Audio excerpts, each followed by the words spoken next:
Hi. If you think you felt an earthquake in the last few weeks, you really did, or at least in the political sense, with a U.S. Supreme Court opinion being leaked on the subject of abortion. The court had heard oral arguments in December of 2021 regarding a restrictive statute regulating abortion in the state of Mississippi. Chief Justice John Roberts assigned the draft opinion to Justice Anthony Alito, though I'll go ahead and forecast now that the final opinion, when rendered, will have substantially different and altered language and possibly a very strongly worded dissent. It does appear that the precedent of Roe v. Wade, a 1973 court decision, will be set aside and the regulation of abortions will be returned to the states. However, abortion will not be made immediately legal, and only in states which have trigger laws where their existing statutes already awaiting court review or other decisions will go into effect. Georgia is still awaiting a review by the U.S. Court of Appeals on its heartbeat bill, which would terminate all abortion procedures after about 6 weeks when a fetal heartbeat can be detected. We will not go back! Though several justices have experienced protests outside of their homes, and even more are likely to follow, it is worth remembering that in the original decision of Roe v. Wade, it was a 7-2 conservative majority vote, and 6 members of that court were appointed by Republicans and 3 by Democrats.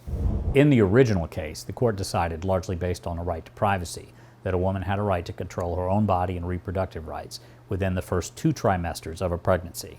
It does depend on how the question is asked, but in most every poll and survey, roughly 60% or more Americans believe that we should retain some right to safe and legal abortion. Though it also should be pointed out that for the majority of years since 1973, Democrats have controlled both chambers of Congress and the White House under Presidents Carter, Clinton, Obama, and Joe Biden. But during none of those years did they attempt to pass or codify Roe v. Wade into federal law, the tightrope of American politics and the requirement of 60 Senate votes being the primary stumbling blocks. I'm personally and proudly pro-choice. If science ever reaches a point that a male sperm can be considered life, and the courts or Congress were to attempt to regulate masturbation or even vasectomy procedures or any other aspects of the male sex organ, I believe this debate would last about 15 minutes.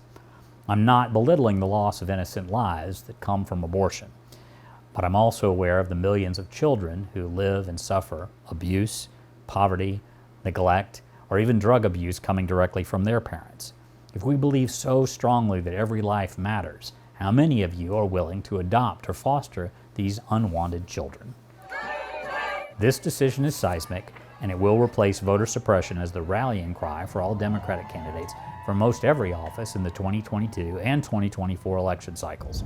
Chief Justice John Roberts would do well to mark up any subsequent drafts to be clear that only one personal freedom is on the line here, and not some laundry list of expanded acceptances, rights, and privileges such as same-sex marriage.